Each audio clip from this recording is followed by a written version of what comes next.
So last night the Leafs dropped Game 1 to Matthew Tkachuk and the Panthers, and if you go on Leafs Twitter, you're going online, you're seeing Leaf fans put the blame on quite a few players, and deservedly so, right? Like the people who were on Brody's case, he didn't have an amazing game. On Jake McCabe's case, who didn't have a great game either. People calling for some of the bigger guns to step up in a game like that, like Mitch Marner. But the one guy that I was seeing getting absolutely flamed more than anybody else, it's William Nylander, and if you've been following the Leafs for years, you know that this is nothing new. Whether it was a few years back where he held out until December so he could get a big contract from the Leafs and ended up signing just under $7 million. If I recall correctly, he even got booed when he came back to play for the Leafs that season. Am I right, Toronto? Or whether it was consistently underperforming for the amount of money he was making in the eyes of a lot of Toronto fans for a good amount of time. There are a few seasons in a row where his point totals were underwhelming for that $7 million cap hit. And since the beginning, there's been a large group of Leaf fans who are always mad at this guy, especially come playoff time, because they say he doesn't play hard enough. He doesn't want to go in the corners, and there's always like a play or two in the playoffs, maybe 3, maybe 4,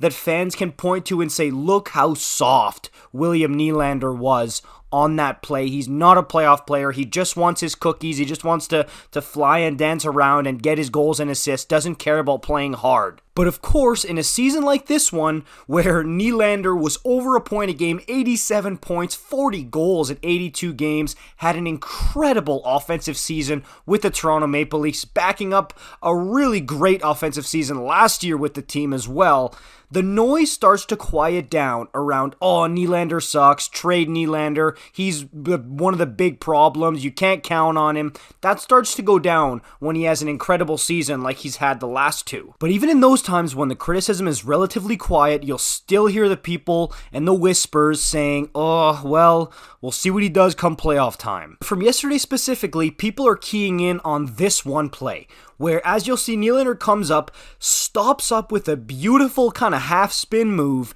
but at this point, this is where everybody's like, Willie, go to the net. But instead, it looks like he doesn't even really see that there's an opening, that he just broke the guy's ankles. It looks like he doesn't even notice that happened. So he curls back up ice and completely kills the offensive chance. And if you go online, a ton of people were keying in on this one moment, and it kind of like reignited the anger from a lot of Leaf fans towards William Nylander. And of course, it's not just this one moment. Like, yes, he's got 7 points in 7 playoffs games this season. That's nothing to scoff at, of course.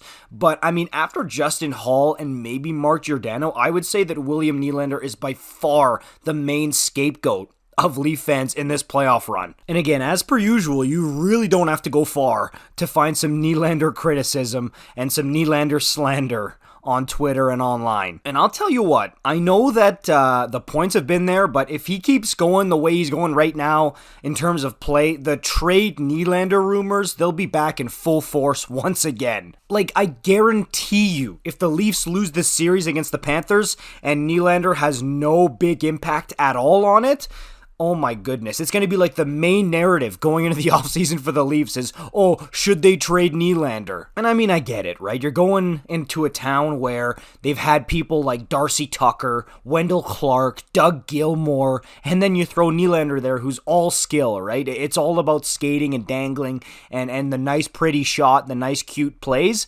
I mean, there's going to be some fans who like that gritty, rough and tough old-time hockey who are not going to be happy with that. I get it. But also, there are a lot of times where when you need a big goal, you need a big offensive play, Nylander is the one who'll step up for you. So I know it's kind of hit or miss with him, and sometimes on the defensive end, he leaves a lot to be desired, that's for sure. But I think if you stick with him, he will provide a huge goal or play when you need it most. I think that's what he's there for, and I think he'll deliver. Let me know what you think about Nylander in the comments down below, Leaf fans. I'll see you in the next one. Peace out.